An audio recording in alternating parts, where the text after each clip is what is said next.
গাছ কাটতেই বের হচ্ছে রক্ত।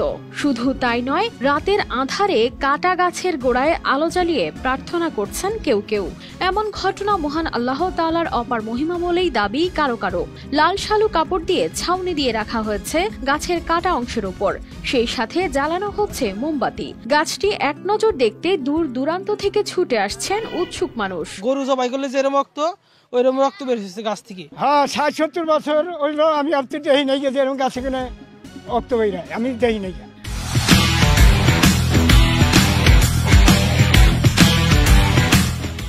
ঘটনাটি টাঙ্গাইলের ভুয়াপুর উপজেলার আমুলা গ্রামে। গ্রামের বাসিন্দা আব্দুল বারেক কয়েকদিন আগে তার একটি ইউক্যালিপটাস গাছ ৬৬,০০০ টাকায় বিক্রি করেন স্থানীয় কাঠ ব্যবসায়ী বিল্লাল হোসেনের কাছে। এরপর শ্রমিকরা গাছটি কাটতে শুরু করলে দেখা যায় গাছের ভেতর থেকে বের হচ্ছে রক্তের মতো লাল তরল। ২-৪ কোপ দেওয়ার পরে রক্ত মতো বের হয়েছে আর কি। সবাই আতঙ্ক মেরে গেছে। তারা মনে করতেছে এটা রক্ত, অনেকজনে অনেক বক্তব্য দিতেছে, আরো লোকজন ভিড় করছিল। তা আমরা সবাই ধারণা করতেছি এটা রক্তই মনে হয় আমাদের। প্রথমে এমন দৃশ্য দেখে থমকে যান শ্রমিকরা। অনেকেই বলছেন দীর্ঘদিন গাছ কাটার কাজ করলেও এমন অদ্ভুত কিছু তারা আগে কখনো দেখেননি। ২-৩টা কোপ দেওয়ার বাদে রক্তগুলো বের হওয়া নিল। মানুষজন হাতঙ্গ হয়ে মানুষ একমিতে আশা ধরলো। আমার মোটামুটি বয়স ৫০-এর কাছে, ৩০ বছর যাওয়ার ধরে আমি কাজই করি। মোটামুটি এরকম ধারণা কোনো দেখি নেই যে এইভাবে না বাইরে কাজ করলে রক্ত বের হয়।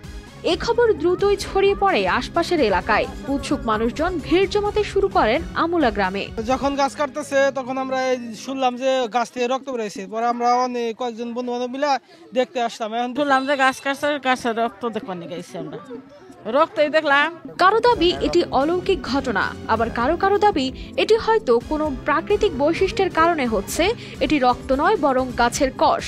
সকাল থেকে এই গাছটা কাটছে, সব লোকজন দেখতে আছে রক্ত, কিন্তু আমি দেখতে আছি এটা হইলো গাছের কষ। আমার কিন্তু এটা মনে রক্ত না, এটা হলো যে গাছটা অনেক পুরনো হয়ে গেছে। এই গাছের দিকে হয়তো আমরা কষ জাতীয় যেরকম, এটা কষ্ট আস্তে আস্তে বাড়তে দিয়ে রক্ত লাল আঠা জাতীয় হয়ে গেছে, রক্ত না এটা। ইউক্যালিপটাস গাছ থেকে সাধারণত লাল কষ বের হওয়ার কোনো প্রাকৃতিক বৈশিষ্ট্য না থাকলেও মাটির খনিজ উপাদান, ছত্রাক বা ব্যাকটেরিয়ার কারণে কষের রং পরিবর্তিত হয়ে লালচে রঙের হতে পারে।